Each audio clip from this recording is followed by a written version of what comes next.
Hey guys, Thrasher here. There's lots of characters in Dragon Ball Legends, and every time there's a new banner, there's some new OP character. Sometimes they're overpowered for a couple weeks, and sometimes they're overpowered for a couple months. What makes the difference? Let's talk about it right now.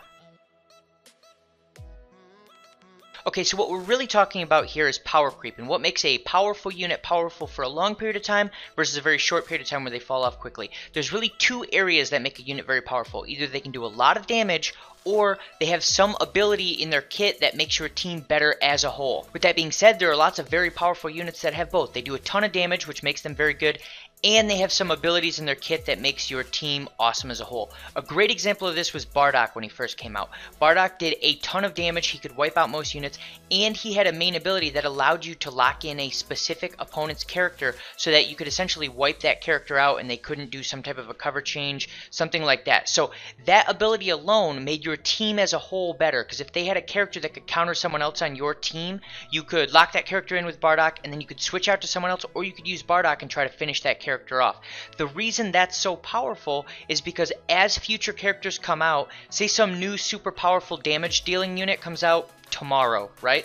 You can still use Bardock on your team to lock that opposing character in, then you bring in your massive new damage dealer and you kill them using Bardock's ability. That's why Bardock will stay around for a long time. Now the opposite is when you have a unit that does a ton of damage and the only reason they're a great unit is because they do a ton of damage. A good example of that is Broly. And to be more specific, if we look at his kit is really not amazing. It's that he had a huge stat spread at the time that he came out. So here's a really easy litmus test to see if a unit is going to have any type of staying power whatsoever. One thing we know is that power levels are going to continue to increase. So all you have to do is look at the character and say, how good would this character be right now if I reduce their stats by 30% across the board? Because the fact of the matter is, that's probably where the unit's going to be in a month or so. So if they're not good right now by reducing their stats by 30%, they're not going to be good in a month or two. If I were to reduce Bardock's stats by 30% right now, yes, he wouldn't be as powerful as he is now, but he would still be a usable, viable unit.